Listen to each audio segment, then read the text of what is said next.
Walter Mason stared at the blood trickling down his wrists where the handcuffs cut into his 72-year-old skin. The young officer smirked, knee still pressing into his back.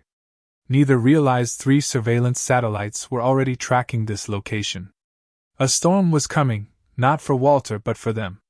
Before we dive deeper into this shocking story, let me know where you're watching from in the comments below. Hit that like button and subscribe if you want to see more stories about justice being served to those who abuse their power. Now let's find out what happens when the wrong man gets arrested. Walter Mason never expected trouble on that Tuesday morning. At 72 years old, the retired Army Special Forces veteran had survived 3 tours in Vietnam, countless classified operations across 5 continents, and earned the Congressional Medal of Honor that now sat in a modest display case in his living room. These days, his battles were simpler: managing his arthritis, tending to his garden, and enduring the subtle and not-so-subtle racism that permeated his daily life in Oakwood, Tennessee. Despite his distinguished service to his country, many in the predominantly white community saw only the color of his skin, not the depth of his sacrifice. That morning began like any other. Walter rose at 5:30, performed his physical therapy exercises despite the pain in his knees, and dressed meticulously in pressed khakis and a blue button-down shirt. Discipline remained ingrained in him decades after leaving active service. He drove his immaculately maintained 1972 Cadillac Eldorado to Greenwood Cemetery, where he placed fresh flowers on his wife Martha's grave. They had been married for 46 years before cancer took her 2 years ago. "Morning, sweetheart," he whispered, touching the headstone gently. "Another day in paradise." After the cemetery, Walter stopped at Murphy's Diner for breakfast, a ritual he maintained 3 times a week. Some of the staff treated him with the respect his age and bearing commanded. Lila, the 60-year-old waitress, always saved his favorite booth by the window and knew his order by heart: 2 eggs over easy, wheat toast, and black coffee. "Morning, Mr. Mason," she greeted warmly. "Beautiful day, isn't it?" Others, however, watched him with suspicion. The owner, Bill Murphy, always seemed to check the register whenever Walter approached the counter to pay, as if expecting him to steal something. Walter noticed these things but rarely commented on them. He had learned long ago to pick his battles carefully. What Walter didn't know as he finished his breakfast was that Officer Ryan Caldwell had recently transferred to the Oakwood Police Department. Caldwell had left his previous position in Memphis under a cloud of misconduct allegations, but his uncle, a captain in the department, had helped him secure this new position in the smaller jurisdiction. Rumors of excessive force against minority suspects had followed him, but nothing had ever stuck. Walter's next stop was the pharmacy to pick up his heart medication. As he pulled out of Murphy's parking lot, Officer Caldwell was parked across the street in his patrol car. Something about the vintage Cadillac, or more precisely, its elderly black driver, caught his attention. Well, Caldwell muttered to himself. "What do we have here?" He pulled into traffic behind Walter's car. Walter noticed the police cruiser in his rearview mirror almost immediately. Decades of training had made him hyper-aware of his surroundings at all times. He carefully checked his speedometer and maintained exactly the speed limit. At the next intersection, he used his turn signal well in advance, came to a complete stop at the sign, and proceeded with caution. Despite Walter's flawless driving, the patrol car's lights flashed behind him after about 3 blocks. Walter sighed deeply but remained calm as he pulled to the curb. He had been through this routine before. He placed both hands on the steering wheel where they would be visible and waited. Officer Caldwell approached the driver's side window, hand resting casually on his holster. He was young, probably mid-20s, with close-cropped blonde hair and cold blue eyes. "License and registration," he demanded without preamble. Walter reached slowly for his wallet. "May I ask why I'm being pulled over, officer?" "Failure to signal," Caldwell replied curtly. Walter knew this was false. He had signaled at every turn. Nevertheless, he handed over his license and registration without argument. As Caldwell examined the documents, Walter noticed a small crowd beginning to gather on the sidewalk. Two young men had their phones out, recording the interaction. Officer Caldwell noticed them too and seemed irritated by the attention. "Step out of the vehicle, sir," he ordered. "Is there a problem, officer?" Walter asked calmly. "I don't believe I violated any traffic laws." "I said step out of the vehicle," Caldwell repeated, his voice hardening. "I think I smell something suspicious. We're going to need to search this car." Walter knew his rights. "Officer, I do not consent to a search of my vehicle. If you have probable cause beyond an alleged traffic violation, I'd like to speak with your supervisor." The mention of a supervisor was like striking a match to gasoline. Caldwell's face flushed with anger. "Get out of the car now!" he shouted, reaching for the door handle. Walter remained composed. "Officer, I'm a 72-year-old man with a heart condition. I've cooperated fully, but I know my rights under the Fourth Amendment." This seemed to push Caldwell over the edge. He yanked the door open, unbuckled Walter's seatbelt, and physically dragged the elderly man from the vehicle. Walter, despite his military training, offered no resistance. Fighting back would only escalate the situation and give the officer an excuse to use deadly force. The onlookers gasped as Caldwell roughly spun Walter around and slammed him against the side of the Cadillac. The impact knocked the wind from Walter's lungs. Before he could recover, Caldwell had wrenched his arms behind his back and secured them in handcuffs tight enough to cut into his skin. "You people need to learn respect," Caldwell hissed in his ear, low enough that the bystanders couldn't hear. Walter remained silent, conserving his energy and cataloging every detail of this encounter in his mind.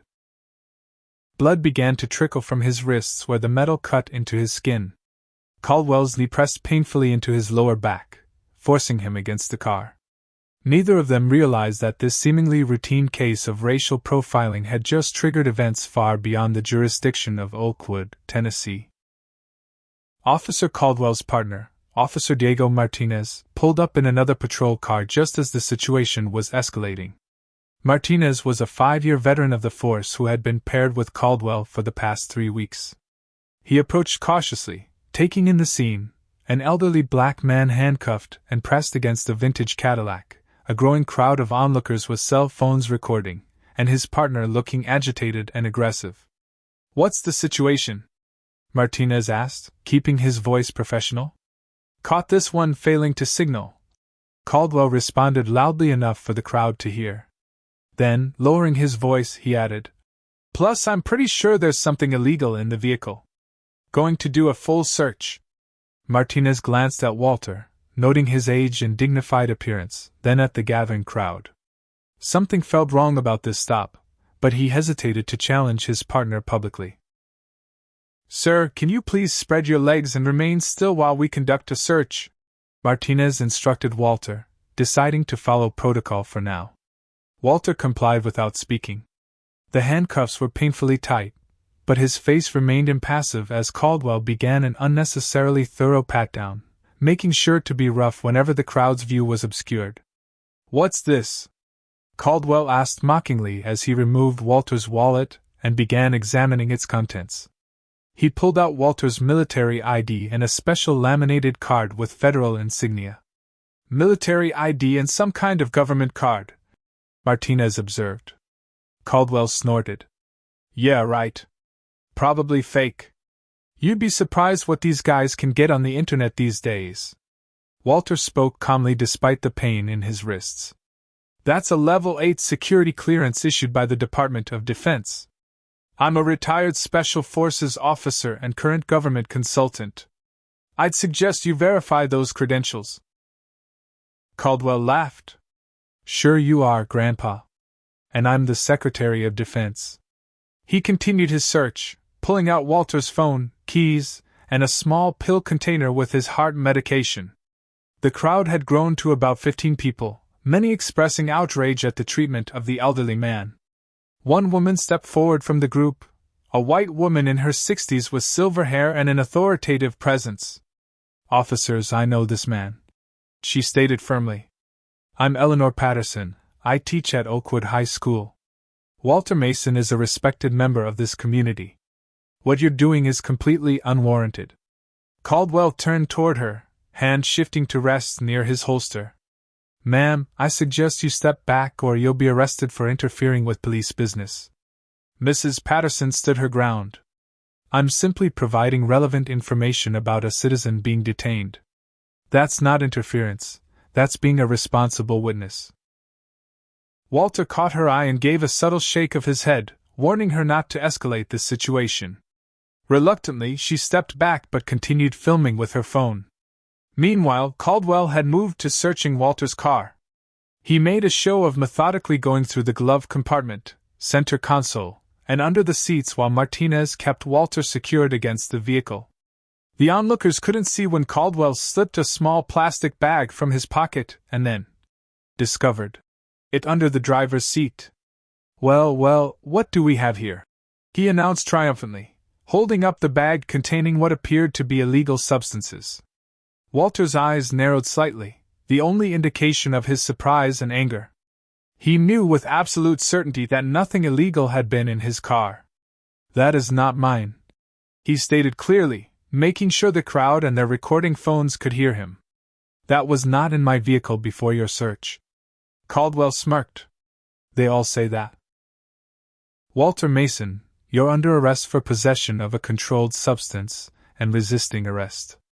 As Caldwell recited the Miranda rights, Walter remained perfectly still, his military training allowing him to memorize every detail of what was happening: the officer's badge number, the witnesses present, the exact words used, and most importantly, the moment when Caldwell had planted the evidence.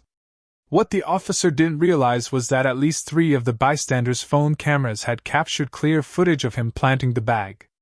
Walter's Cadillac was promptly declared evidence and prepared for impoundment. Officer Martinez called for a tow truck while Caldwell placed Walter in the back of his patrol car. As they drove toward the station, Caldwell seemed emboldened by having his suspect secured and out of public view. "You should have just cooperated from the beginning, old man," he said, glancing in the rearview mirror. "People like you need to learn your place in this town." Walter remained silent, his face betraying no emotion. "What's wrong? Lost your voice now that there's no audience?" Caldwell continued. "Let me tell you how this goes. That bag has enough to put you away for a while. At your age, might be a life sentence." He laughed at his own joke. "Doesn't matter how many fake IDs you carry or what white ladies vouch for you. By the time you get a court date, nobody will remember or care about some old black man who should have known better than to drive a car like that in this neighborhood." Throughout this tirade, Walter was mentally documenting every word, every violation of procedure, every hint of racial animus that could later be used as evidence.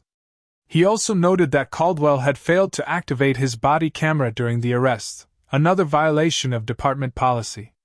When they arrived at the Oakwood police station, Walter was escorted inside with his hands still cuffed painfully behind his back. The desk sergeant, a heavy-set man in his 50s named Officer James Reynolds, looked up from his computer with mild surprise at seeing such an elderly suspect being brought in. "What have we got here?" Reynolds asked as Caldwell pushed Walter forward. "Possession and resisting," Caldwell replied. "Found a bag of product under his seat during a traffic stop." Reynolds studied Walter carefully, noting his erect posture despite the uncomfortable restraints, the quality of his clothing, and the calm, assessing look in his eyes. Those were not the eyes of a typical drug offender. "Name?" Reynolds asked Walter directly. "Walter Mason, United States Army, retired. Serial number 956-47-2831. Walter replied in a clear, steady voice, giving his military information out of habit. Reynolds raised an eyebrow at the military-style response. "Uncuff him while we process him in," Reynolds instructed Caldwell. "He's not going anywhere." "He was resisting earlier," Caldwell objected. "Look at him," Reynolds said flatly. "He's 70 if he's a day. Uncuff him." Reluctantly, Caldwell removed the handcuffs. Walter brought his hands forward slowly, revealing the bloody marks where the metal had cut into his skin. Reynolds frowned. "Get the man some first aid," he ordered a nearby officer, then turned back to his computer to begin the intake process. As Walter was photographed, fingerprinted, and processed into the system, he maintained perfect composure. When allowed his one phone call, he dialed a number from memory, not a lawyer, not a family member, but a direct line few civilians would recognize. The call was brief. Walter simply stated, "Protocol Umbrella. Mason, Walter. Oakwood, Tennessee." Then he hung up. Reynolds, who had been watching this exchange, felt a chill run down his spine. In 20 years of law enforcement, he had never heard anyone make such a cryptic call. While Caldwell was filling out paperwork, Reynolds ran a standard background check on Walter Mason. What he found, or more precisely, what he didn't find, troubled him. There was a basic record, honorable discharge from the Army, clean criminal history, current address in Oakwood. But certain sections were mysteriously blank or marked with unusual access restriction codes. Reynolds had seen enough government files to know when information was being deliberately withheld from standard police queries. He approached Walter, who was now sitting quietly on a bench in the processing area, waiting to be assigned to a holding cell. "Mr. Mason," Reynolds said quietly, "is there something I should know about your situation?" Walter looked up at him with calm, measuring eyes.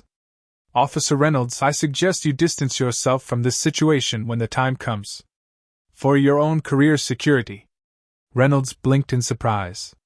He hadn't told Walter his name. Before he could respond, Caldwell returned with completed paperwork. "Cell 3 is open," he told Reynolds. "Let's get our guest settled in for the night." As Walter was led away, Reynolds returned to his computer, increasingly troubled by the sense that something much bigger than a routine drug arrest was unfolding in his small-town police station. Who was Walter Mason really? As he sat quietly in cell 3 of the Oakwood police station, his mind drifted back to the classified facility outside Quantico, Virginia, 3 years earlier. "Colonel Mason, your country needs you one more time," FBI Assistant Director Marcus Powell had said, sliding a confidential folder across the conference table. "We're facing domestic threats unlike anything we've seen before." Walter had been 69 then, 5 years into what was supposed to be a peaceful retirement after decades of service. The mission Powell proposed was unprecedented: become a civilian consultant with the FBI's counterterrorism division, using his unique expertise to identify and neutralize domestic terrorism threats. Walter's particular value lay not just in his tactical knowledge, but in his understanding of radicalization pathways and organizational structures of extremist groups. His work had already prevented 3 major attacks and led to the dismantling of 7 domestic terror cells. Few people knew that Walter Mason was actually one of the highest-level security consultants in the federal system. His retirement in Oakwood was carefully crafted cover for his ongoing classified work. The house, the routine visits to his wife's grave — she was actually buried at Arlington National Cemetery — the regular breakfast at Murphy's Diner, all part of a meticulously maintained cover identity. Only a handful of people at the highest levels of government knew the truth. And now, that carefully constructed cover had been compromised by a racist police officer with a grudge and a badge. The tracking implant embedded near Walter's shoulder blade, standard procedure for operatives of his classification, had already sent an emergency signal the moment he was placed in handcuffs. By the time he made his coded phone call to Powell, multiple security protocols had already been activated. In Washington, D.C., Assistant Director Marcus Powell was in the middle of a budget meeting when his secure phone vibrated with an emergency alert. Seeing the code, he immediately excused himself and rushed to the operations center. "We have a Blackbird compromised," he announced as he entered the secure facility. "Walter Mason has been arrested by local police in Oakwood, Tennessee." The room erupted into controlled chaos as agents began accessing systems and establishing communication channels. "How the hell did this happen?" demanded Susan Chin, the Deputy Director for Domestic Operations. "Unknown at this point," Powell replied. "But Mason's implant shows he's currently at the Oakwood police station. Vital signs are stable but elevated." "Satellite coverage?" Chin asked. "Redirecting 2 surveillance platforms now," responded the technical officer. We'll have eyes on the location in 3 minutes.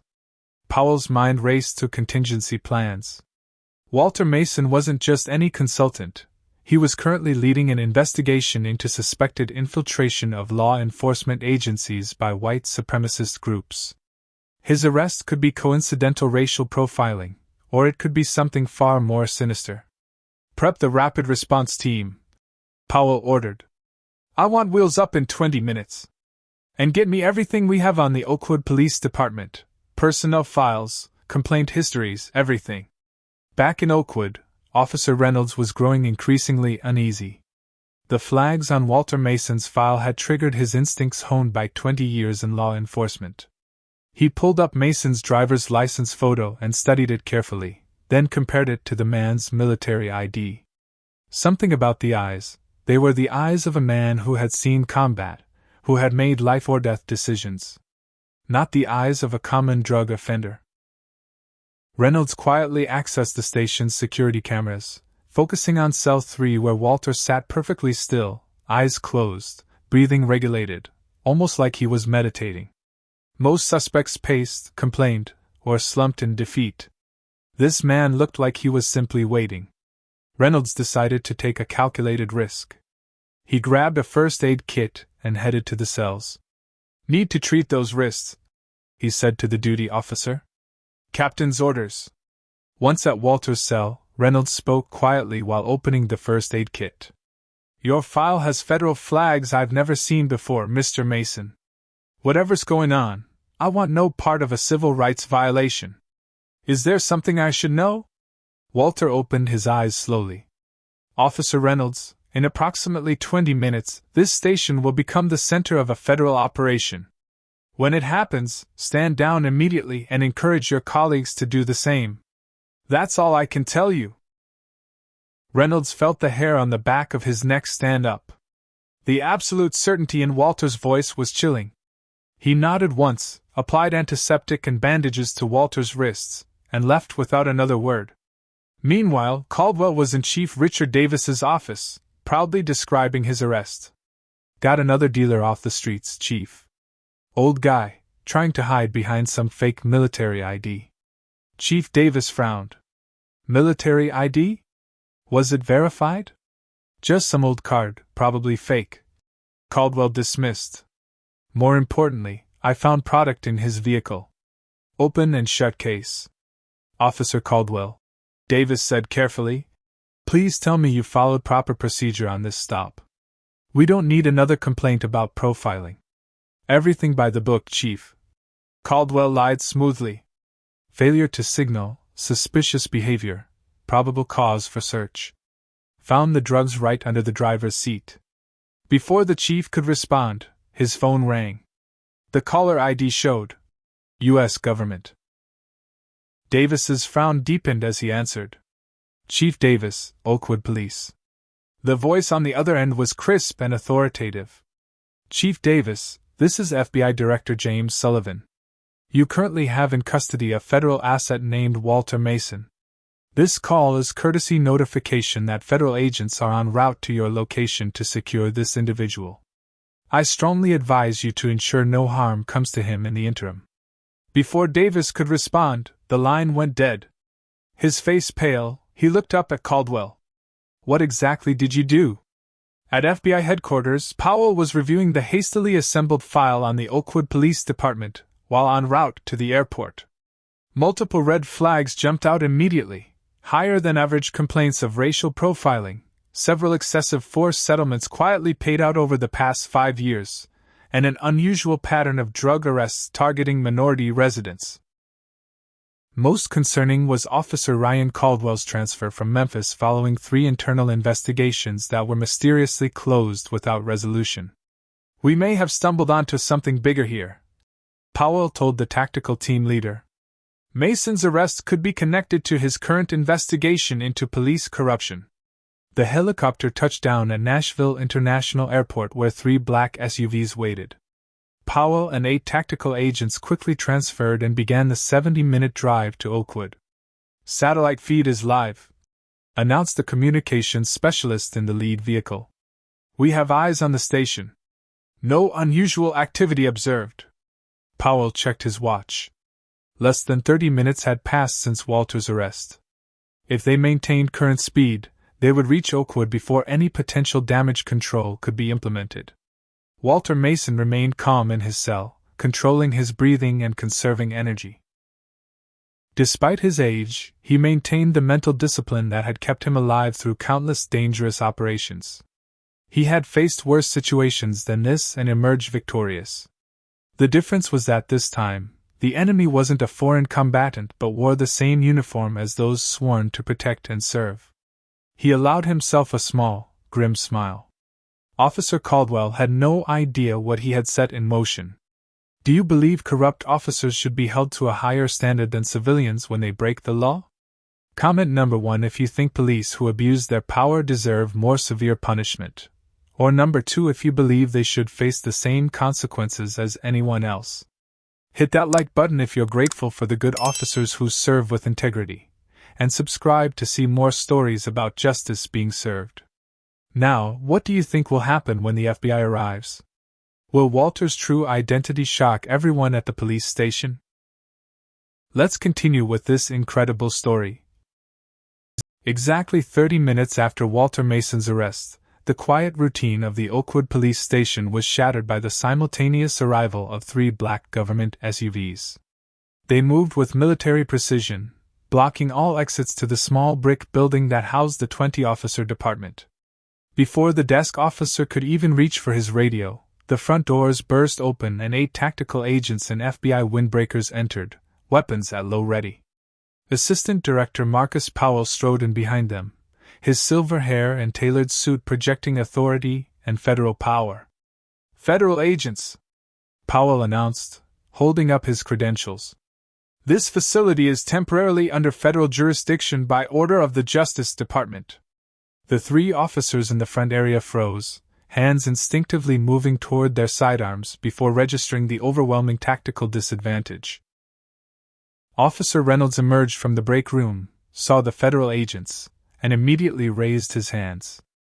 "Everyone stay calm," he advised his colleagues. "These are federal agents. No one reach for your weapons." Powell nodded appreciatively at Reynolds before addressing the room. "I am Assistant Director Marcus Powell, FBI. We are here to secure a federal asset currently being detained in your facility. All officers are to stand down immediately. This is not a negotiation." The desk sergeant, recovering from his shock, reached for the internal phone. "I need to notify the chief. Your chief has already been notified at the highest level." Powell interrupted. "Now, where is Walter Mason being held?" Before anyone could answer, Officer Caldwell burst through a side door, hand already on his holstered weapon. "What the hell is going?" His words died as he found himself facing 3 tactical agents with weapons trained on him. "On the ground! Hands behind your head!" the lead agent ordered. For a moment, it seemed Caldwell might resist, but self-preservation won out. He slowly knelt and then lay prone on the floor as an agent secured his wrists with tactical restraints. "This is outrageous," Caldwell protested. "You can't just, Officer Ryan Caldwell," Powell interrupted, consulting a tablet. "Transferred from Memphis PD 3 months ago following multiple complaints of excessive force against minority suspects. Currently holding a federal asset on fraudulent charges. I can and I am." The commotion brought Chief Richard Davis rushing from his office, his face flushed with anger and confusion. "I'm Chief Davis. What is the meaning of this intrusion into my station?" Powell turned to face him calmly. "Chief Davis, as I believe you were informed by Director Sullivan, you are currently holding a protected federal asset. We're here to secure his release and investigate potential civil rights violations and obstruction of a federal investigation." Davis paled slightly at the mention of civil rights violations. "There must be some mistake. We arrested a man for drug possession during a routine traffic stop." Powell's expression hardened. A 72-year-old decorated veteran with active federal security clearance was handcuffed tight enough to draw blood, physically assaulted, and had evidence planted in his vehicle, every moment of which was captured on civilian phones and satellite surveillance. I suggest you cooperate fully to minimize the damage to your department and your career. Reynolds stepped forward. Sir, the prisoner is in cell 3. I can take you there. Thank you, officer. Reynolds, sir? James Reynolds. Powell nodded. Officer Reynolds, please lead the way. 2 of my agents will accompany us. The rest will secure the premises and begin collecting evidence. As Reynolds led Powell and 2 agents toward the holding cells, the chief found his voice again. You can't just confiscate our files without a warrant. We have emergency authority under Executive Order 12333 when a classified asset is compromised. Powell replied without breaking stride. Full warrants are being processed and will be provided to your department's legal counsel within the hour. I suggest you contact the city attorney immediately. At cell 3, Walter Mason sat exactly as Reynolds had left him, composed, alert, and seemingly unsurprised by the arrival of federal agents. When Powell appeared, Walter stood smoothly, showing none of the stiffness one might expect from a man his age who had been through a physical ordeal. Took you long enough, Marcus, Walter said with the faintest hint of a smile. Powell shook his head. 28 minutes from signal to boots on the ground. That's a new record, old friend. As Reynolds unlocked the cell, the transformation in Walter was remarkable. The slightly stooped posture of an elderly man gave way to the straight-backed bearing of a military officer. His eyes, which had seemed tired and resigned during processing, now held sharp intelligence and authority. Reynolds took an involuntary step back as Walter emerged from the cell. Thank you for your professionalism, Officer Reynolds, Walter said quietly. Your actions today will be noted in my report. In the main area of the station, the FBI agents had secured the scene. Officer Caldwell remained restrained on the floor, while other Oakwood officers stood against the wall under supervision. Technical specialists were already collecting security footage and accessing computer systems. Chief Davis watched in stunned silence as his authority evaporated.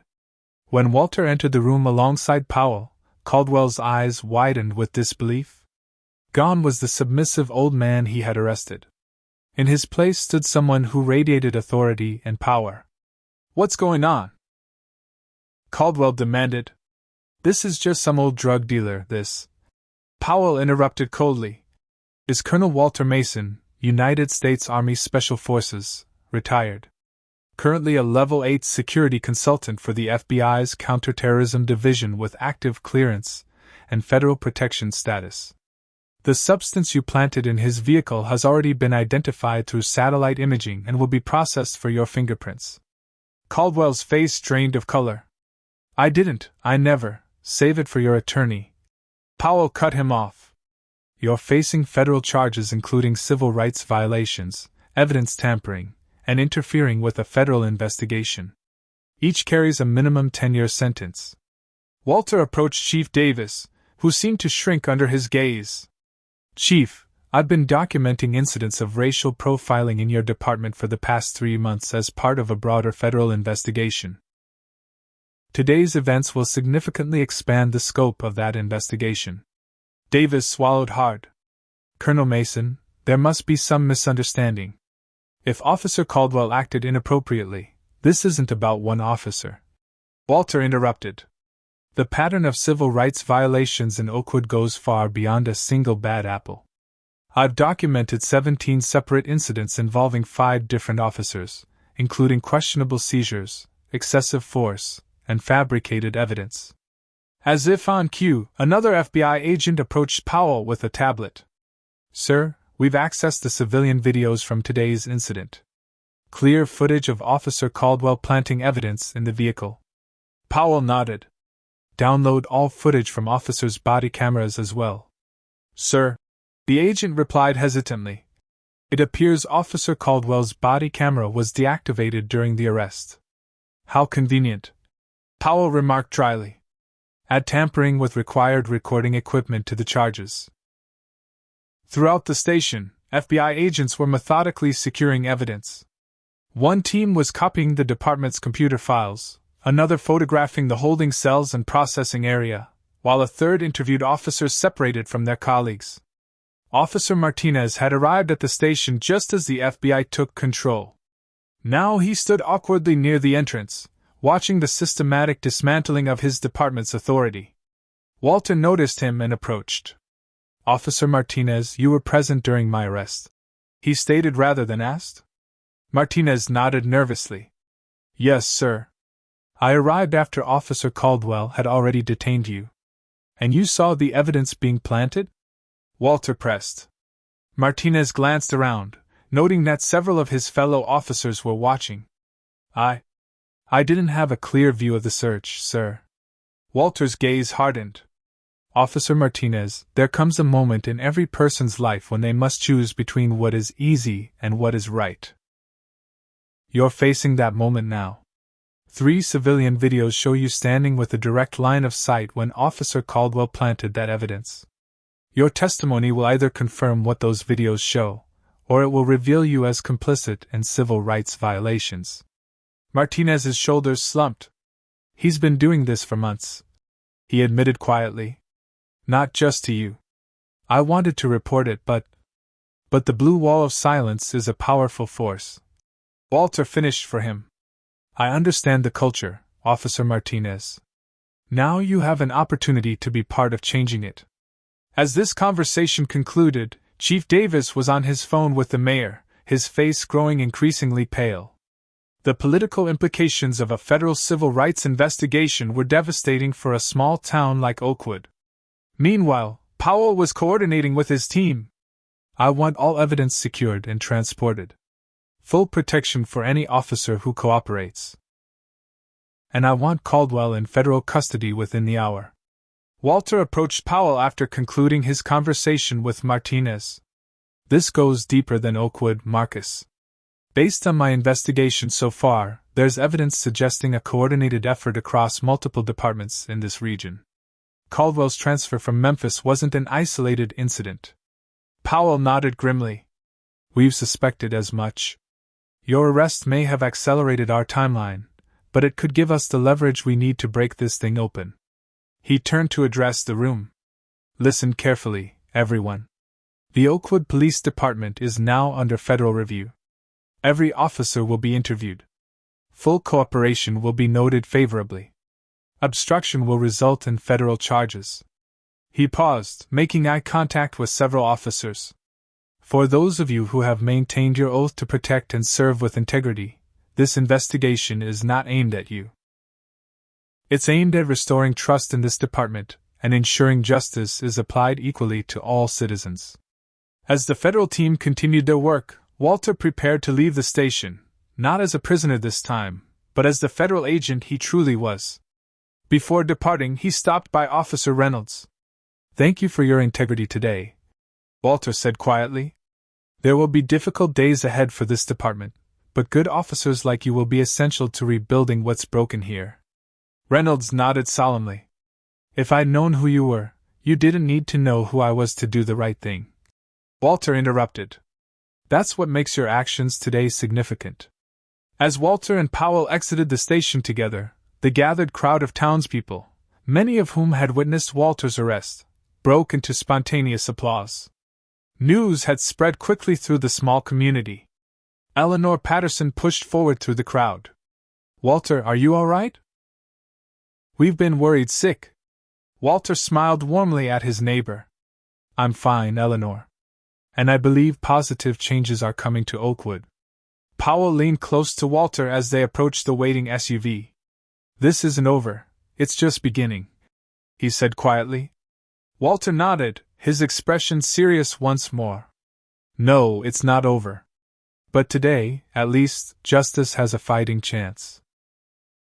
The secure federal facility outside of Knoxville, Tennessee hummed with activity as Walter Mason was debriefed in a soundproofed conference room.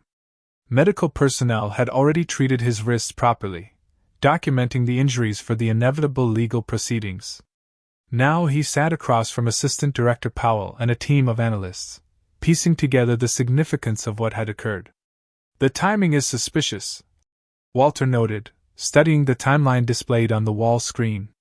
My detainment occurred precisely 3 days after I began looking into connections between the Oakwood PD and the Third Brotherhood. The Third Brotherhood was a domestic extremist group that had been on the FBI's radar for years. Unlike older hate groups with easily identifiable symbols and public presence, the Brotherhood operated with sophisticated security protocols and had successfully infiltrated various institutions, particularly law enforcement agencies. You think Caldwell knew who you were? Powell asked, brow furrowed. Walter shook his head. Not specifically. But my pattern recognition software flagged unusual communications between Caldwell and someone using encrypted channels immediately after I began investigating the department. My arrest may have been an attempt to disrupt my investigation before I uncovered something significant. A technical analyst named Kim Park raised her hand. Sir, we've completed the initial analysis of Officer Caldwell's phone. The encryption was sophisticated, but we've recovered partial message fragments. He was definitely communicating with someone about targeting specific black residents in Oakwood. She transferred the data to the main screen. The messages were disturbing in their casual racism and deliberate targeting. One partial message read, "Old black male in Cadillac. Regular at Murphy's Diner. Priority target for next operation." Walter's eyes narrowed. That's me. They were specifically watching me, though perhaps not because of my federal role. Powell studied the messages. There are references to at least 7 other operations involving different officers. This goes beyond Caldwell. Walter nodded grimly. I've been documenting systematic patterns of false arrests and evidence planting targeting minorities in Oakwood for months. What I couldn't determine was whether it was departmental culture or something more organized. He pulled up his own files on a secure tablet. 17 incidents in the past 3 months alone. In 12 cases, the same pattern: traffic stop for minor or non-existent violation, aggressive escalation by the officer, discovery of small amounts of illegal substances that the suspects vehemently denied possessing. And the victims? Powell asked. Predominantly black and Hispanic residents. Walter confirmed. Many without the resources to fight the charges effectively. Most accepted plea deals rather than risk trial. The implications were chilling. Not just isolated incidents of racism, but a coordinated campaign to target minorities, saddle them with criminal records, and systematically oppress an entire community through the legal system. As the debriefing continued, Walter revealed his personal connection to the case, something few people even within the FBI knew. My son faced a similar situation 20 years ago, he said quietly. A brilliant young man, headed to medical school. Pulled over, evidence planted, career destroyed by a false conviction. He never recovered from it. Died of an overdose 5 years later. The room fell silent. Powell, who had known Walter for decades, had never heard this story. That's why you came out of retirement for this particular assignment, he realized. Walter nodded. When you approached me about investigating potential infiltration of law enforcement by extremist groups, I saw an opportunity to prevent other families from experiencing what mine did. The personal revelation gave new context to Walter's dedication. This wasn't just another assignment for him, it was a mission of profound personal significance. The technical team continued their analysis, uncovering more disturbing connections. We've identified unusual financial transactions involving Chief Davis, reported financial analyst James Wong. Regular payments from a shell company that traces back to donors associated with known extremist groups. And there's more, added Kim Park. Caldwell's communications referenced something called Project Cleansing. Multiple officers appear to be involved, not just in Oakwood but in at least 3 neighboring jurisdictions. Walter and Powell exchanged concerned glances. This was potentially much larger than they had initially suspected. We need to expand the investigation, Powell decided. But we also need to be strategic. If we tip our hand too early, evidence will disappear and suspects will go underground. Walter considered the options. What if I return to Oakwood? He suggested. Not as a federal agent, but as what they expect, an unjustly arrested citizen whose charges were dropped due to lack of evidence. I could continue gathering intelligence from within the community. Powell looked skeptical. After today's confrontation? The department knows who you are now. The department leadership knows, Walter corrected. But most of the community still sees me as an elderly black veteran who was wrongfully arrested. That gives me a unique position to gather information that might not be shared with official investigators. The strategic discussion continued late into the night, weighing risks against potential intelligence gains. Finally, a two-pronged approach was developed. Walter would return to Oakwood as a civilian whose charges were not pursued, positioning himself as a community advocate against police misconduct. Meanwhile, the FBI would quietly investigate the broader connections between Oakwood PD and extremist networks. It's not without risk, Powell cautioned.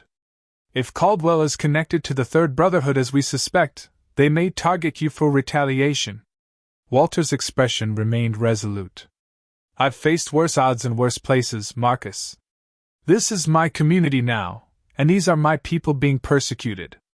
I won't stand by while it happens. By morning, the plan was set. Walter would return to Oakwood with a cover story that federal authorities had intervened due to his military service record, but that he was not at liberty to discuss the details. This would maintain his cover as a retired veteran rather than an active federal consultant. Before leaving the facility, Walter reviewed the evidence collected so far. There's something still missing, he mused. The pattern of arrests is too systematic, too efficient. They must have a list or database of targets. Powell nodded. If they do, it wasn't on the department's official servers. We've combed through everything. Then it's elsewhere, Walter concluded. Possibly on Chief Davis's personal devices or in physical form. That's what I need to find. As Walter prepared to return to Oakwood, he received an unexpected visit from FBI Director Sullivan himself. The director rarely involved himself directly in field operations, but the implications of this case had caught the attention of the highest levels of government. Colonel Mason, Sullivan greeted him with a firm handshake. I wanted to personally thank you for your service and apologize for what you endured yesterday. Walter waved off the apology. No need for that, Director. What happened to me happens to Black Americans every day without federal intervention. If anything, I was fortunate. Sullivan nodded soberly. Which is precisely why this investigation is so critical. Infiltration of law enforcement by extremist elements represents one of the most serious domestic threats we face. Your work may help us identify and dismantle networks that have operated in the shadows for decades. As they parted, Sullivan added, The Attorney General has taken a personal interest in this case. Whatever resources you need, they're yours. The weight of responsibility settled on Walter's shoulders as he was driven back to Oakwood in an unmarked car. He would be returning to a community in turmoil, a police department under scrutiny, and potentially dangerous enemies who now viewed him as a threat. Yet he felt more purposeful than he had in years. His cover as an elderly man who posed no threat had been his protection. Now that it was compromised, he would need to rely on different skills. The strategic thinking and psychological warfare techniques that had made him legendary in military circles. As the car approached the outskirts of Oakwood, Walter gazed out at the rolling Tennessee hills. They thought they were arresting an old man, he said quietly to himself. Instead, they awakened a warrior who's been fighting injustice his entire life. The battle for Oakwood, and perhaps for the soul of American law enforcement, was just beginning. And Walter Mason intended to win. Walter Mason's return to Oakwood created an immediate stir throughout the small community. Word had spread quickly about his arrest, the dramatic FBI intervention, and the subsequent release without charges. As he pulled into his driveway in a rental car, his Cadillac still being held as evidence, neighbors emerged from their homes to welcome him back. The narrative circulating through town was incomplete but powerful. An elderly black veteran had been wrongfully arrested, and mysterious government authorities had swept in to secure his release. No one knew exactly why, but theories ranged from Walter's secret past as a spy to connections with powerful Washington figures. Walter carefully cultivated this ambiguity, neither confirming nor denying the rumors. "I'm not at liberty to discuss certain aspects of my service to this country," he would say when pressed, allowing people to draw their own conclusions. This aura of mystery provided perfect cover for his continued mission. The morning after his return, Walter visited Murphy's diner for breakfast as usual. The reception was markedly different. Bill Murphy himself emerged from the kitchen to greet Walter personally and inform him that his meal was on the house. Lila, the waitress, hugged him tearfully. "We were so worried about you, Mr. Mason," she said. "Those officers had no right to treat you that way." Even more telling was the reaction of other patrons. Several stopped by his table to express support or share their own stories of encounters with the Oakwood police. Walter listened attentively, mentally cataloging each account as potential evidence of systematic misconduct. By mid-morning, his table had become an impromptu gathering place for community members concerned about police practices. One such visitor was Gabrielle Washington, a formidable civil rights attorney known throughout Tennessee for her work on police misconduct cases. In her early 40s, impeccably dressed in a tailored suit, she approached Walter's table with purpose. "Mr. Mason," she introduced herself, extending her hand. "I'm Gabrielle Washington. I'd like to discuss representing you in a civil rights lawsuit against the Oakwood Police Department." Walter invited her to sit, conscious of the strategic opportunity her arrival presented. A lawsuit would provide legal means to access departmental records that might otherwise remain hidden. "Ms. Washington, I'm certainly interested in discussing my options," he replied carefully. "Though I should mention that federal authorities have already intervened in my case." Gabrielle's eyebrows rose slightly. "So I've heard. Quite unusual for the FBI to involve themselves in a small-town arrest. May I ask why?" Walter offered the practiced smile he had developed over decades of covert work. "Let's just say my previous service to this country earned me some considerations. But that doesn't mean others in this community have the same protection. I've heard troubling stories this morning alone." Their conversation lasted nearly an hour, with Walter agreeing to meet formally at her office the following day. As they parted, Gabrielle handed him her card. "Document everything, Mr. Mason. Every interaction, every witness, every detail you can remember from your arrest. We're going to need it all." Walter nodded, not revealing that he had already documented his arrest with the precision of a trained intelligence officer. As he walked home from the diner, Walter noticed a patrol car following at a distance. Not Caldwell, he had been suspended pending investigation, but Officer Thomas Reed, another member of Davis's inner circle. The surveillance was expected. Chief Davis would be desperate to understand exactly who Walter was and what federal authorities knew about his department. Walter made no effort to evade the tale. Let them watch. It would only reinforce his cover as an ordinary citizen who happened to have unusual connections. That afternoon, a more surprising visitor arrived at Walter's home, Officer James Reynolds. The desk sergeant stood uncomfortably on Walter's porch, still in uniform but clearly off-duty. "Mr. Mason," he began awkwardly, "I'm not sure if this is appropriate, but I felt I needed to speak with you." Walter invited him in, noting the risk Reynolds was taking by visiting openly. Inside, Reynolds declined to sit, instead pacing nervously in Walter's living room. "What happened to you was wrong," he stated flatly. "And it wasn't isolated. There's a culture in the department that's problematic." "Problematic?" Walter repeated, his tone making it clear the euphemism was insufficient. Reynolds sighed heavily. "Racist. Corrupt. Dangerous. Take your pick." He paused, seeming to make a decision.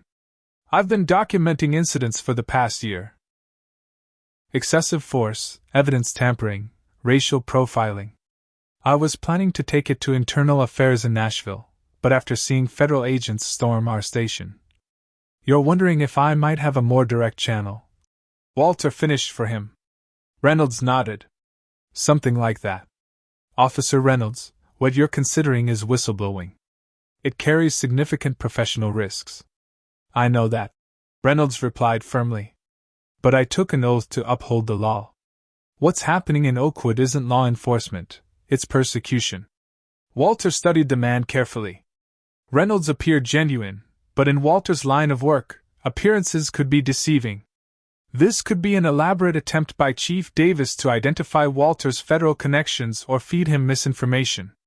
Leave your documentation with me, Walter decided. I'll ensure it reaches appropriate authorities. But for your safety, we shouldn't be seen together again. Reynolds produced a flash drive from his pocket. Everything's here. Dates, incidents, officers involved. I've been keeping it on an encrypted drive not connected to department systems. As Reynolds departed, Walter noticed the patrol car was still parked down the street. Officer Reed would undoubtedly report Reynolds's visit to the chief. The stakes had just risen significantly for the whistleblower. Walter immediately began analyzing Reynolds's files, cross-referencing them with his own observations and the preliminary FBI findings. The pattern that emerged was even more disturbing than he had suspected. Not just isolated incidents of racism, but what appeared to be a coordinated campaign targeting specific community members, particularly those active in local politics, education, or business. Meanwhile, across town, Chief Davis was holding an emergency meeting with his trusted officers. The department was in crisis mode following the FBI intervention. I want to know everything about Walter Mason, Davis demanded. Military records, financial history, political connections. How does an old black man in a small Tennessee town rate federal protection? The officers exchanged uneasy glances. Chief, one ventured cautiously, maybe we should focus on cooperating with the federal investigation. If they have evidence of misconduct, evidence can be managed. Davis interrupted sharply. What we need is leverage. Mason has powerful friends, but everyone has vulnerabilities. Find his. That night, as Walter was preparing for bed, he noticed movement in his backyard through his bedroom window. 2 figures in dark clothing were approaching his back door. Walter calmly retrieved his personal sidearm from its secure lockbox and moved silently through the darkened house. Years of special operations training had made stealth second nature to him, despite his age. As the intruders attempted to force the back door, Walter positioned himself with clear lines of sight but adequate cover. When the door finally yielded to their efforts, he allowed them to enter before speaking. Gentlemen, he said calmly, his weapon trained on them. I suggest you remain perfectly still. The intruders froze. In the dim light, Walter could see they wore masks and gloves. One held a spray can, likely planning to vandalize his home with racist graffiti or threats. You have 2 options, Walter continued. Leave now and face no immediate consequences, or remain and deal with federal agents who monitor this property. Your choice. The intruders chose the first option, fleeing back through the damaged door. Walter made no attempt to pursue them. Instead, he documented the break-in attempt, photographing the damaged door and footprints in the soft earth of his garden. By morning, the incident had reinforced his cover story in the community. News spread quickly that Walter's home had been vandalized with racist graffiti, an exaggeration of what had actually occurred, but useful nonetheless. Sympathy for Walter grew, and with it, community willingness to share information about police misconduct. A local pastor organized a prayer vigil outside Walter's home that evening. Nearly 100 community members attended, many sharing their own stories of mistreatment by Oakwood police. Walter listened carefully, identifying patterns and potential witnesses for the upcoming legal proceedings. The show of support didn't go unnoticed by the department. Patrol cars drove by repeatedly, officers taking photos of attendees. The intimidation tactic only fueled community outrage. Have you ever witnessed or experienced racial profiling or police misconduct? Comment number 1 if you believe community oversight of police departments is essential, or number 2 if you think police should handle their own internal investigations. Like this video if you support the brave officers who stand up against corruption within their own ranks, and subscribe to see how Walter's fight against systemic injustice continues. Now, do you think Officer Reynolds is genuinely trying to help, or could he be setting a trap for Walter? Let's find out as our story continues. Chief Richard Davis wasn't a man who surrendered power easily. 3 days after Walter's return to Oakwood, the department's counterattack began. The local newspaper, the Oakwood Chronicle, ran a front-page story questioning Walter's military record. Sources within the Veteran Affairs Administration have raised concerns about inconsistencies in Walter Mason's service claims. The article stated, no specific inconsistencies were cited, and no sources were named, but the implication was clear: Walter was exaggerating his military background. The same day, local radio host Clint Barker devoted his morning show to what he called the Mason situation. "Folks, I'm just asking questions here," Barker said in his folksy drawl. "How does an alleged drug offender get the FBI to storm our police station? What kind of pull does this man have? And why is he really in Oakwood?" By noon, Walter had received 3 cancellations for the community meetings he had scheduled to document police misconduct cases. The smear campaign was having its intended effect. Gabrielle Washington arrived at Walter's home looking concerned. "They're moving faster than I expected," she said, spreading newspaper clippings across his kitchen table. "The chief has friends at the paper and the radio station. They're trying to isolate you before we can file our lawsuit." Walter remained calm. "It's a predictable response. They feel threatened." "It's more than that," Gabrielle insisted. "I've had 2 witnesses back out this morning. They've received visits from officers suggesting their businesses might face regulatory issues if they cooperate with us." Walter nodded grimly. Intimidation tactics. Classic countermeasure against community organizing. What he didn't share with Gabrielle was that he had anticipated this phase of the operation.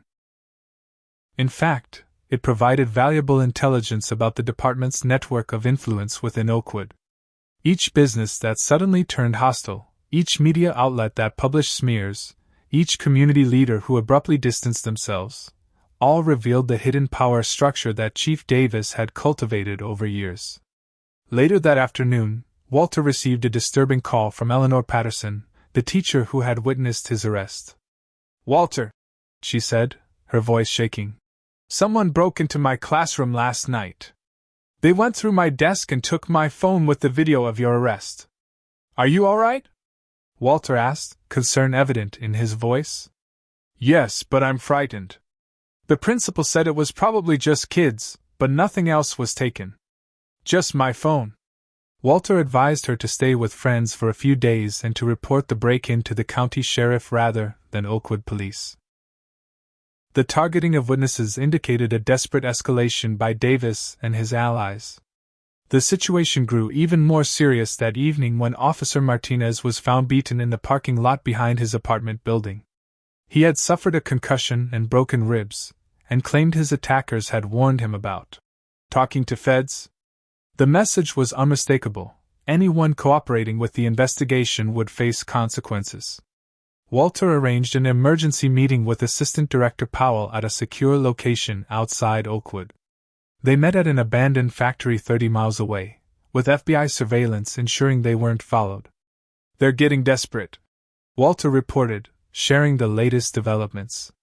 "The intimidation campaign suggests we've underestimated the extent of Davis's influence in the community." Powell looked troubled. "Martinez's attack crosses a line.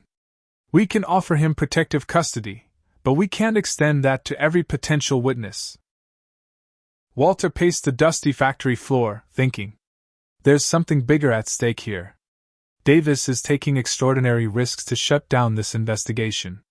It suggests we're close to something significant." Powell nodded. "Our analysts have been digging into the regional connections.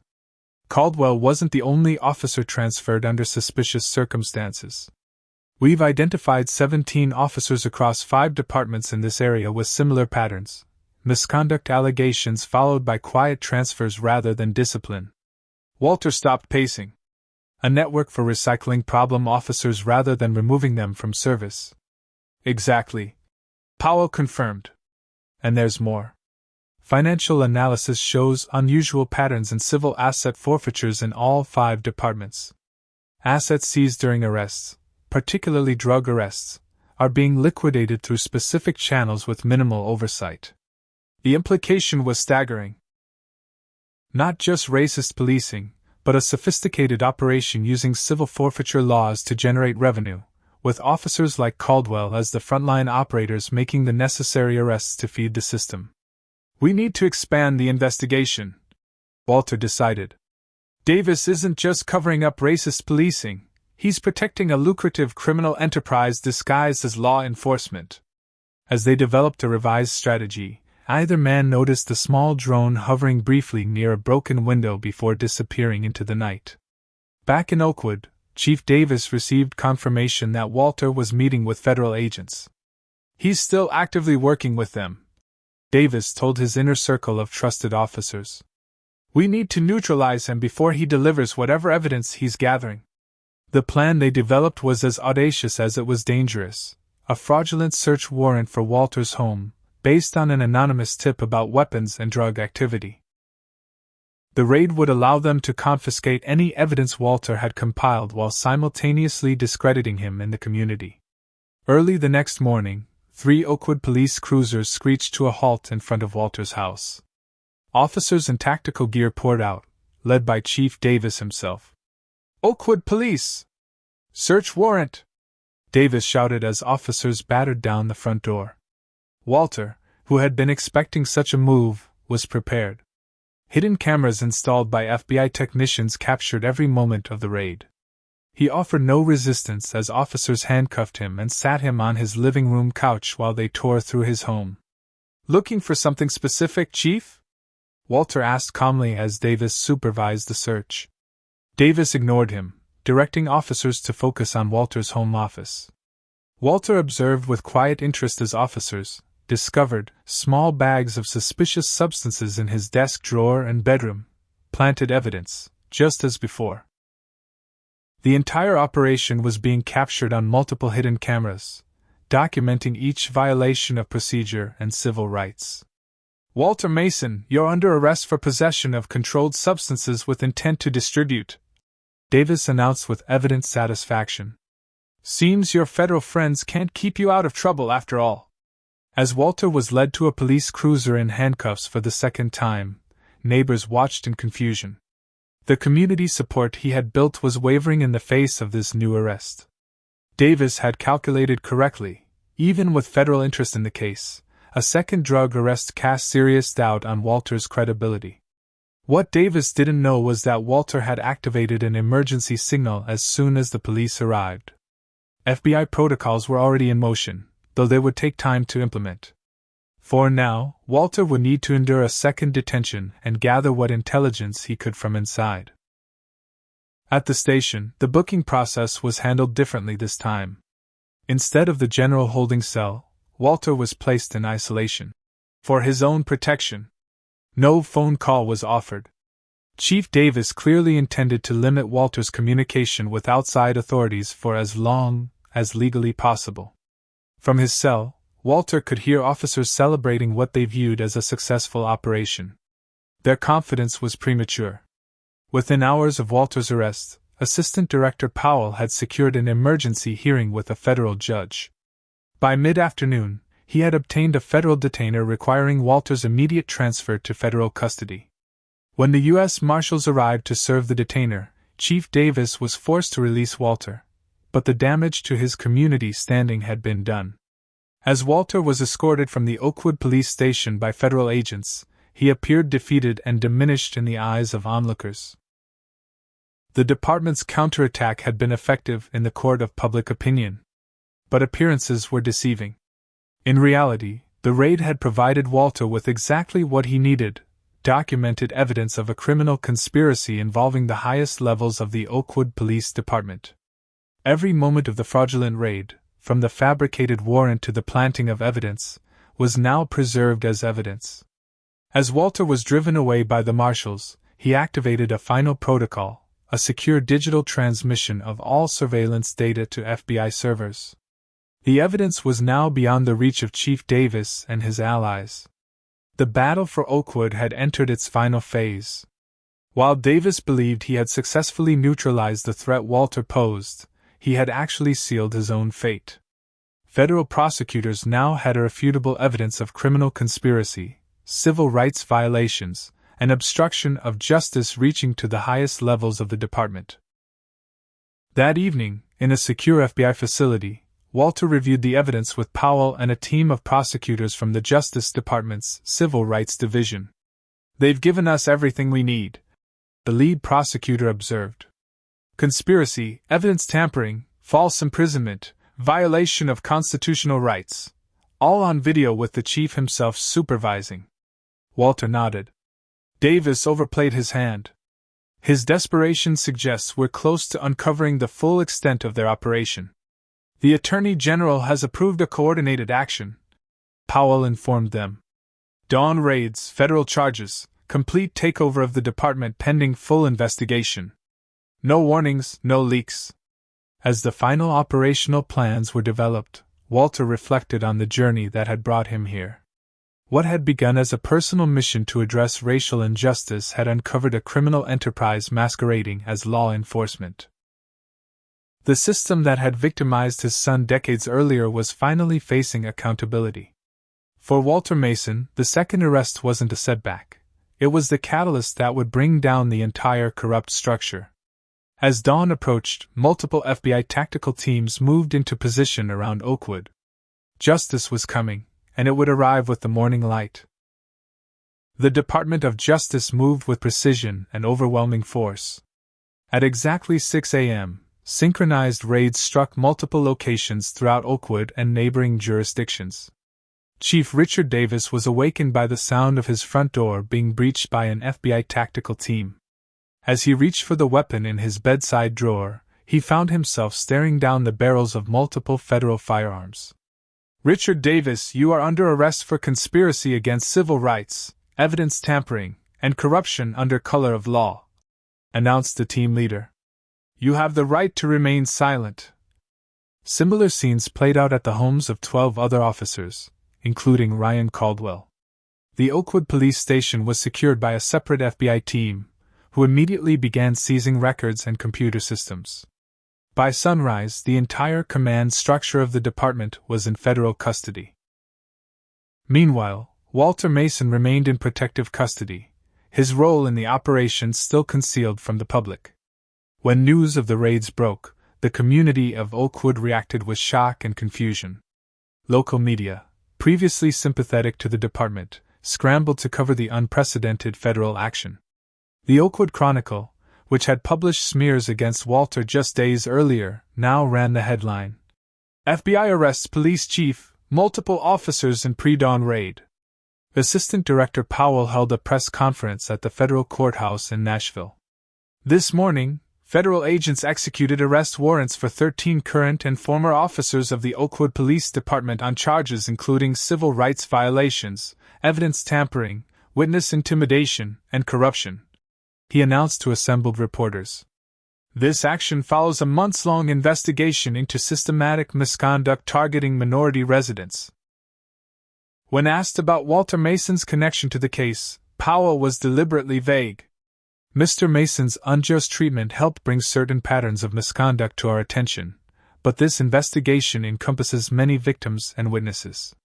The careful wording preserved Walter's cover while acknowledging his role.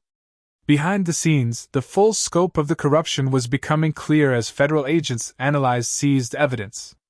Chief Davis and his allies had operated a sophisticated scheme using drug arrests and civil asset forfeitures to generate revenue, which was then laundered through department-friendly businesses. Minority residents had been specifically targeted for these arrests, with evidence routinely planted to ensure convictions. The operation extended beyond Oakwood to 4 other departments in the region, creating a network of corruption that had persisted for years without detection. 3 days after the raids, Walter was formally released from protective custody.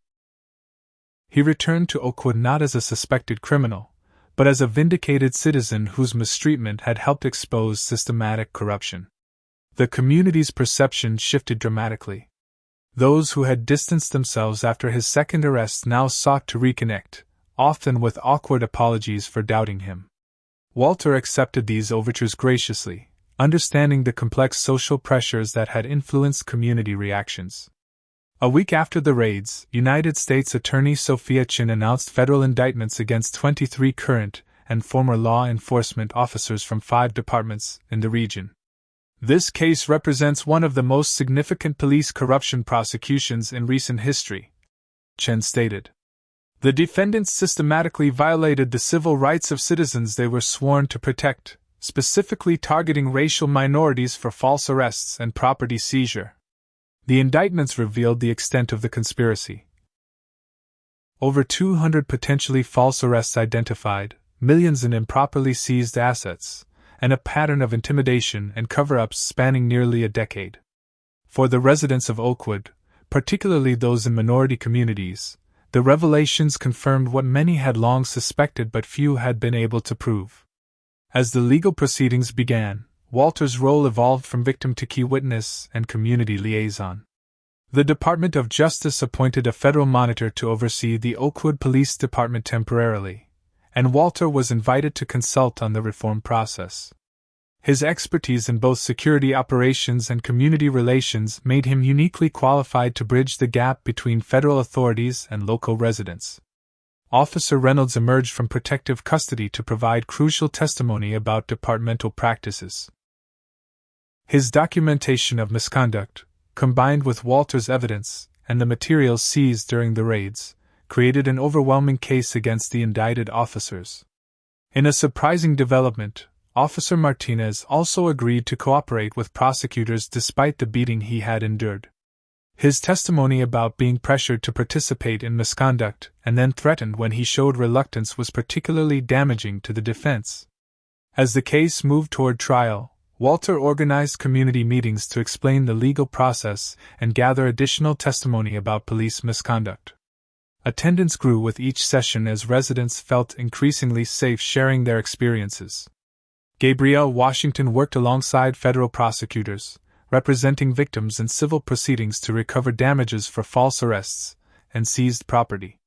The joint federal community effort was unprecedented in its scope and coordination.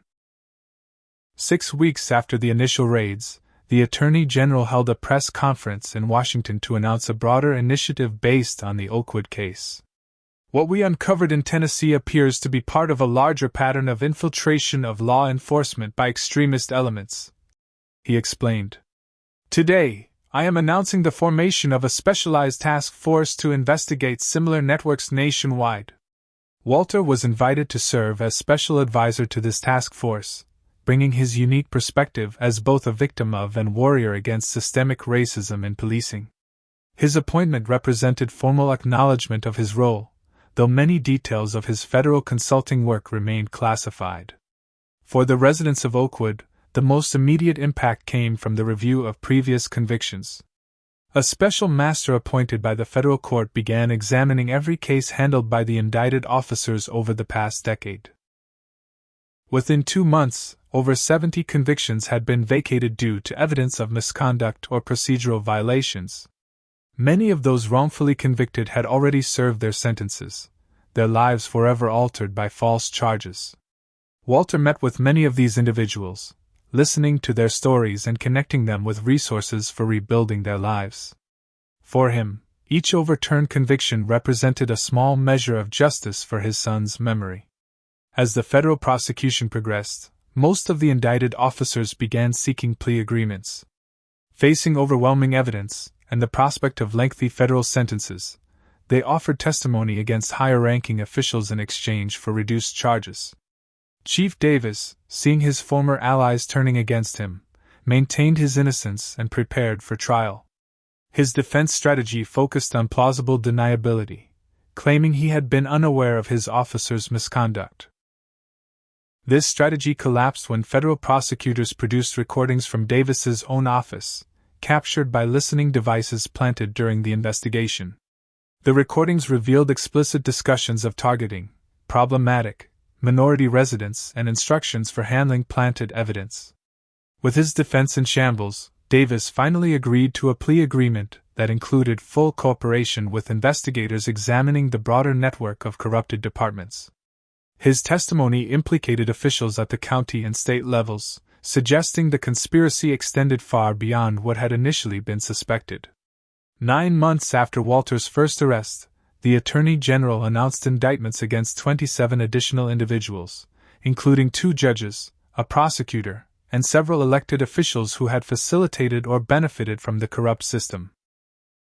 The case had evolved from a local police corruption investigation into one of the most significant civil rights prosecutions in decades. For Walter Mason, the unfolding events represented both personal vindication and professional achievement. The mission that had begun as a search for justice following his wrongful arrest had expanded into a comprehensive assault on entrenched racism and corruption in law enforcement. As he prepared his testimony for the upcoming trials, Walter received a message from Assistant Director Powell requesting an urgent meeting. The investigation had uncovered something unexpected, something that would change Walter's understanding of his own role in the events that had unfolded in Oakwood. Dawn broke over Oakwood with unusual activity. Black SUVs and tactical vehicles converged silently on 12 different addresses across the small town. At precisely 5 a.m., federal agents executed synchronized raids, taking into custody not just police officers but also judges, county officials, and business owners connected to the corruption network. Chief Richard Davis was arrested in his bathrobe, his face a mask of disbelief as agents led him to a waiting vehicle.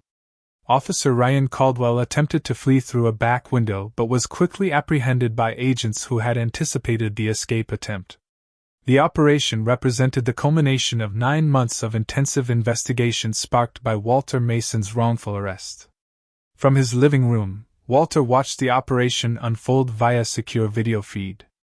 Assistant Director Powell stood beside him, both men silent as they observed justice in action. 12 primary arrests in Oakwood, 15 more across 3 counties, Powell finally reported as the feed showed the last suspect being secured. Plus seizure of evidence at 27 locations. The entire network is coming down today. Walter nodded, satisfaction evident in his expression. And the electronic evidence? Servers seized intact. Their entire operation, the targeting lists, the asset distribution records, communications with extremist groups, all preserved for prosecution. For Walter, this moment represented the fulfillment of a promise he had made decades ago at his son's funeral, that he would fight the systemic injustice that had claimed his boy's future. He couldn't bring back his son, but he could prevent other families from suffering the same fate. By 9 a.m., the news had spread throughout Oakwood. Community members gathered outside the police station, watching in stunned silence as FBI agents carried out boxes of evidence and computers. The magnitude of the corruption was difficult to comprehend. Nearly half the department implicated, plus judges who had rubber-stamped fraudulent warrants and prosecutors who had knowingly pursued false charges. At noon, Walter emerged from his home for the first time since the raids began. He walked slowly down Main Street, acknowledging the greetings of neighbors and community members with quiet dignity. The transformation was remarkable. 3 days earlier, many in Oakwood had viewed him with suspicion after his second arrest. Now, understanding was dawning that Walter had been instrumental in exposing the corruption that had plagued their community for years. Gabrielle Washington met him at the courthouse steps, where a crowd had gathered awaiting an announcement from federal authorities. "They're saying it's the largest civil rights prosecution in Tennessee history," she told him. "Over 200 false arrests identified so far, millions in improperly seized assets, dozens of lives destroyed by planted evidence and fabricated charges." Walter nodded solemnly. "And this is just one small town. The pattern exists across the country." At 1 p.m., United States Attorney Sophia Chin stood before the assembled media and community members. "Today, the Department of Justice has executed arrest warrants for 37 individuals in connection with a criminal conspiracy to violate civil rights, obstruct justice, and engage in racketeering activities under the guise of law enforcement," she announced. "This conspiracy specifically targeted racial minorities for false arrests, illegal seizure of property, and systematic denial of constitutional protections. She paused, looking directly at the community members gathered before her. To the people of Oakwood, your government failed you. The very institutions meant to protect your rights became instruments of oppression. For that, on behalf of the Department of Justice, I offer a sincere apology. But more importantly, I offer a commitment that those responsible will be held accountable, and that reforms will be implemented to prevent such abuses in the future. The crowd erupted in applause and emotional cries. For many, particularly in the black community, this acknowledgement of systematic wrongdoing by a federal official represented a validation of experiences long dismissed or denied. As the press conference continued, Chin made an unexpected announcement. Central to uncovering this conspiracy was the experience and subsequent investigation conducted by Mr. Walter Mason. She gestured toward Walter, who stood surprised at the public acknowledgement. Mr. Mason's wrongful arrest, rather than silencing him, led to a comprehensive examination of patterns of misconduct that might otherwise have continued indefinitely. The revelation that Walter had been working with federal authorities sparked a wave of murmurs through the crowd. Chin concluded with an announcement of federal receivership for the Oakwood Police Department, appointing an interim chief and oversight committee to rebuild the department with community input. As the press conference ended, community members surrounded Walter, many expressing gratitude or sharing their own stories of mistreatment. After years of operating in the shadows as a federal consultant, Walter found himself unexpectedly thrust into a public role as the face of justice in Oakwood. Later that afternoon, Walter addressed a community gathering at First Baptist Church, the historic center of Oakwood's black community. The church was overflowing, with people standing in the aisles and outside the doors to hear him speak. I stand before you not as a hero, but as a witness, Walter began. A witness to both the injustice that has plagued our community and the possibility of change when we refuse to accept that injustice as inevitable. He spoke of his own journey, from decorated soldier to grieving father to advocate for systemic change. Without revealing classified details, he explained how his wrongful arrest had accelerated an investigation already underway. My experience was not unique, he emphasized. What happened to me has happened to countless others who lack the resources or connections to fight back. Today is not just about my vindication, it's about acknowledging the harm done to so many in our community and beginning the process of healing and reform. The next day, the scope of the case expanded further as the Department of Justice announced that over 200 convictions would be reviewed and likely overturned due to the misconduct of the arrested officers. For many in Oakwood, this meant family members would be coming home from prison, criminal records would be expunged, and lives long derailed by false charges might begin to recover. 6 months after the raids, Walter stood in the Oakwood Town Hall beside the newly appointed police chief, Angela Rodriguez, a reform-minded law enforcement veteran from another state with no connections to the previous regime. They were announcing the formation of a permanent civilian oversight committee for the police department, with Walter serving as special advisor. This committee will ensure transparency and accountability in all aspects of policing in Oakwood, Chief Rodriguez explained. Every complaint will be thoroughly investigated, every use of force reviewed, every arrest scrutinized for adherence to constitutional standards. Walter added, the committee will include representatives from all segments of our community, with particular emphasis on those historically marginalized in interactions with law enforcement. We are creating a model that we hope will be replicated across the country. The reforms in Oakwood attracted national attention. Walter was invited to speak at law enforcement conferences, congressional hearings, and civil rights gatherings. His unique perspective as both a victim of racial profiling and a security professional made his insights particularly valuable in discussions of police reform. A year after his wrongful arrest, Walter established the Mason Justice Foundation, dedicated to supporting victims of racial profiling and police misconduct. Using his own resources and donations from supporters nationwide, the foundation provided legal assistance, emotional support, and practical help for rebuilding lives disrupted by unjust treatment in the legal system. For Walter, the foundation represented a living memorial to his son, transforming personal tragedy into positive change for others. Meanwhile, the federal prosecutions continued. Chief Davis and other key figures in the conspiracy received substantial prison sentences. Officer Caldwell, facing overwhelming evidence of repeated civil rights violations, accepted a plea agreement requiring him to testify about the department's targeting practices. His testimony revealed an explicit policy of focusing enforcement on minority neighborhoods and individuals, with officers rewarded for arrests that led to asset forfeitures. Officer Martinez, who had been beaten for his reluctance to participate in misconduct, was among the few officers retained in the reformed department. His decision to ultimately stand against corruption, despite personal risk, exemplified the ethical policing the new leadership sought to foster. The impact of the Oakwood case extended far beyond the small Tennessee town. The investigation sparked similar probes in departments across the country, leading to additional prosecutions and reforms. Walter's methodology for identifying patterns of misconduct became a template for civil rights investigators nationwide. On a warm spring day, 18 months after his arrest, Walter visited his wife's grave at Arlington National Cemetery. Unlike his cover story in Oakwood, Martha Mason was truly buried here among other American heroes. Walter placed fresh flowers beside the headstone and sat on the nearby bench. "We did it, Martha," he said quietly.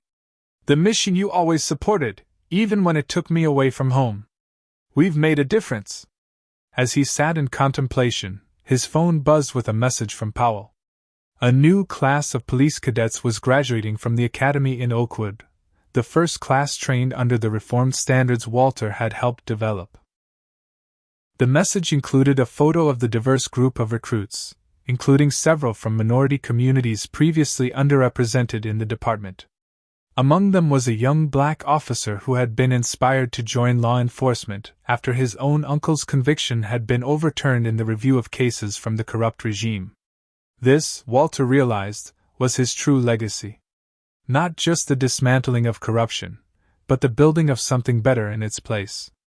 A system where law enforcement served all citizens equally, where the color of one's skin didn't determine the application of justice, where the powerful were held accountable for abuses. The transformation wasn't complete. Such fundamental change never happened quickly, but it had begun, not just in Oakwood but in communities across the country. As Walter left the cemetery, he reflected on how his wrongful arrest had set in motion events that would impact thousands of lives. What Officer Caldwell had intended as an act of racist intimidation had instead awakened a force for justice that extended far beyond one man or one town. The system hadn't arrested Walter Mason, it had awakened him, and through him, awakened a movement. What did you think of Walter's journey from wrongfully arrested citizen to champion for justice? Has this story changed how you view the potential for positive change within our justice system? Let me know in the comments below. If you found Walter's story inspiring, please hit that like button and subscribe to support more content that explores important social issues through compelling storytelling. Share this video with someone who needs to understand why accountability in law enforcement matters to everyone in our society. Thank you for joining me for this powerful story of courage, resilience, and the pursuit of justice against all odds. Walter Mason's story powerfully illustrates that justice often requires both courage and strategy to overcome systemic racism. When faced with discrimination, Walter didn't merely seek personal vindication but recognized an opportunity to dismantle an entire corrupt system. His journey teaches us that real change demands persistence, documentation, and strategic alliances. Individual actions, when executed with purpose, can catalyze institutional transformation. The story also demonstrates how racism in law enforcement isn't just about individual prejudice but can become institutionalized through policies, practices, and protection of bad actors. What appears as isolated incidents often reveals deeper patterns of misconduct when properly investigated. Perhaps most importantly, Walter's experience highlights the vital role of community solidarity and whistleblowers in confronting injustice. Officer Reynolds and others who chose conscience over complicity were essential to exposing corruption. Their moral courage reminds us that reform requires allies from within the system working alongside those fighting from outside. Finally, Walter's transformation of personal trauma into purposeful action offers a profound lesson. By channeling his pain over his son's fate into systematic reform, he created lasting change. His story reminds us that justice isn't merely the absence of oppression but the active creation of equitable systems that protect everyone's rights regardless of race, status, or power. What systems of injustice have you witnessed in your own community, and what steps could you take to address them? Have you ever stood up against discrimination when you saw it happening, or do you wish you had? Share your thoughts in the comments below. Your perspective might inspire others to take action. If Walter's story of courage and transformation resonated with you, please hit that like button to help more people discover this important message.